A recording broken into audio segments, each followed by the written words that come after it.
I'm Rick Goldsmith. I'm a documentary filmmaker. I'm based out in Oakland, California. Hedge funds got into journalism around 2006, 2007. What was happening were that newspapers were failing, newspaper chains were failing. All the global capital specialized in something called distressed asset investing. And what that means is they would go after distressed industries or distressed companies, maybe those facing bankruptcy, certainly failing. They were terrific opportunities for these hedge funds. Number one, they could get these distressed industries for a song. Number two, they would sell off the assets. But hence the title of the film, Stripped for Parts. It's like an automobile that is basically junk and you can't drive it on the freeway. But you have the radio and you have the carburetor and you have lots of parts in the car that are actually worth something. And that's what's happening with the newspapers. So with Alden Global Capital, their typical MO is buy the newspaper for a song, strip off the most expensive assets, and that typically is the newsroom building, which used to hold, maybe 100, maybe a couple of hundred news people. It was generally downtown, so it was prime real estate. Now they didn't maybe need such a big newsroom. Alden Global Capital knew what their way of making their money back was going to be, and that's selling the newsroom. Maybe they would sell the printing press too. So that now they've sold the assets. That's number two. Number three is downsize the staff. So the first kind of major scene in our film, what happened in 2018 in Denver, Colorado, was in March, they got the word that their staff was being cut from 100 to 70. Almost a third of the whole newsroom was going to be cut. Because of the reporting that had been done, the people in the newsroom knew why it was happening. It wasn't like, oh, this is a tough industry and they're cutting the staff. Too bad for us, but we kind of expected it. They knew this entity, this hedge fund, had no real plan for journalism to be done in the paper. They had this newspaper as an investment only, and they were going to make as much money out of it as they could. Because the news people knew that, the editorial writer, the chief editorial writer, wrote this blistering editorial about Alden Global Capital. It went viral, and then the newspaper men and women went on the picket lines and went to New York and picketed the offices of the hedge fund. And suddenly there was this rebellion that played out to the whole nation's, journalism community. Here were journalists themselves rebelling against their owners. A lot of people ask me if there's like a political reason behind Alden Global Capital or other hedge funds getting into newspapers at this point and downsizing and stuff like that. And it's possible that there is, but I think it's overcomplicating the situation. These are people in Wall Street, in the financial world, and there's one thing that they're interested in: money. More money, and then more money. And if you look at Wall Street and how it works, not only does each financial institution or each hedge fund or private equity, not only do they want a lot of money, they want to make more money than their competitors. If they're making money off these newspapers and their competitors are making money off something else, they want to beat them out. It's a very competitive world. To say that they're trying to destroy journalism, I think is to misread the picture. The fact of the matter is they are helping to destroy journalism and helping to destroy newspapers, but it's not really their goal. In fact, by all of our investigation and Julie Reynolds' investigation, she's the lead reporter in our film, it's not really on their radar to have a motive to destroy newspapers.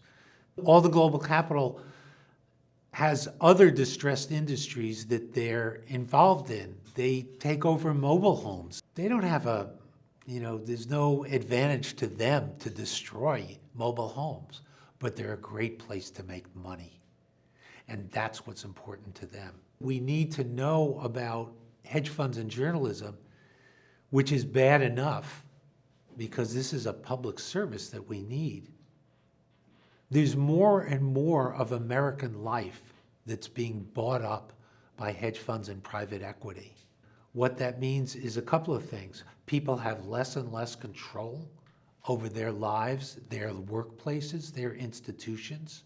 What's also happening is these institutions are being run into the ground. So newspapers on the one hand are being run into the ground.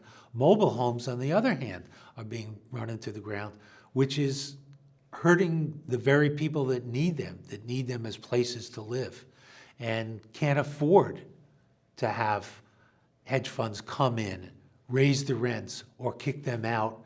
It's a serious problem that goes beyond newspapers. This rebellion in Denver woke up the journalism world to what hedge funds were doing. Within several months, less than a year, Alden Global Capital went after Gannett, which is like the largest chain of newspapers in the country. At that point, they weren't, the two principals, Randall Smith and Heath Freeman, were not giving interviews to anybody because they didn't feel like they had to. The hedge fund structure meant that they weren't really responsible to the SEC, to the Security Exchange Commission, to the public in general, like maybe other business owners are. So they went in to take over Gannett, and they figured it would be a snap like that. And little did they know that the previous publicity about them, which was all bad, had an effect, and it had an effect first on the board of directors of Gannett that voted against this takeover, and then it goes to the shareholders. Well, now the board of directors at Gannett needed some help. The people that work for the newspapers, for their newspapers, and primarily the News Guild, the union that represented reporters and editors and photographers, they got mobilized. That kind of tipped the balance. When it came to the shareholders, they voted down the attempted takeover. And it was at that point that they understood, we've got to do something about controlling the narrative. Unfortunately, the next big purchase that they went after was the Chicago Tribune Company. So it's a lot of big city newspapers, Chicago Tribune, Baltimore Sun, New York Daily News, Orlando Sentinel. They crossed every T and dotted every I and insinuated themselves on the board and gave an interview to the Washington Post, the first ever interview that they had given to anybody. They were Wall Street insiders, and they did what it took to make sure that they were going to get the Tribune Company. And that battle is also depicted in our film. All the global capital's MO is really to take over newspapers and make money off of it. They ironically have very little care about what is said on the pages of those newspapers, with one exception, and that is after the Denver Rebellion, they put out the word to each of their publishers of all their newspapers, you are not to write the words Alden Global Capital without our approval. The editorial writer who wrote the original editorial in the Denver Post that set off this whole explosion, the next editorial that he wrote concerning Alden Global Capital never saw print. On the one hand, they don't care what's written in their newspapers about 99% of the world.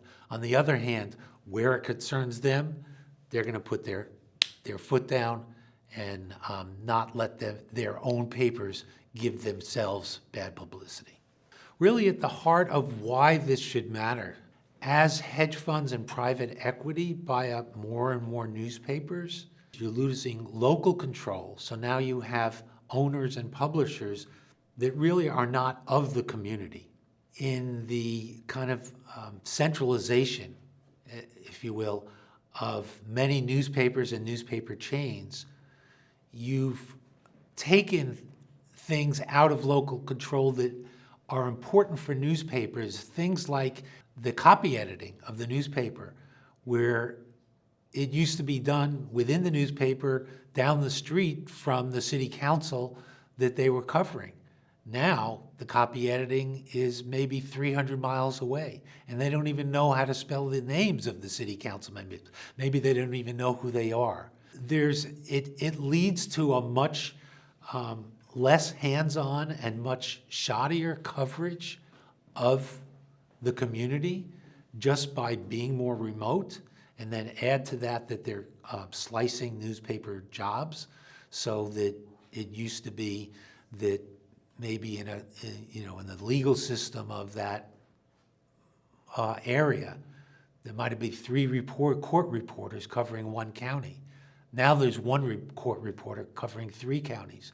You just can't cover the geographical area and the important things that are going on the way you used to. What's happening in this moment is that there are more and more people in communities that see the problems of not having adequate journalism in their community, and they're doing something about it. So they might be a community activist or just somebody who cares about the community, who's looking to get more involved with maybe a startup newspaper and maybe starting the dialogue between them. There's other people who are getting into journalism. There's other people who are reinventing the journalism in their community. At the same time that hedge funds are still on the march to scarf up the legacy newspapers. And there's, I think, more than half of all the newspapers in this country right now are owned or controlled by hedge funds. So that's one trend, but as more and more people know what's going on and care about what's going on, you have more and more people focusing their energies on it. The philanthropic community is getting more involved. There's an initiative called Press Forward, where the philanthropic community is putting more money into startups, inventive endeavors to tell the news. There's more partnerships between newspapers or digital newspapers and radio stations, often public radio stations. They're collaborating on how do we make this investigative journalism in our community more powerful, more solid, and more complete. As you have those 2 forces working against each other, it's kind of up to us to make the one force win, make the building up and rebuilding of newspapers or of news organizations, and they don't have to be on print, the building up of news organizations more vibrant, more accessible to more people, more geared towards a younger generation, which isn't used to the old model of legacy newspapers. And all of those are good signs. Where is that going? I don't know.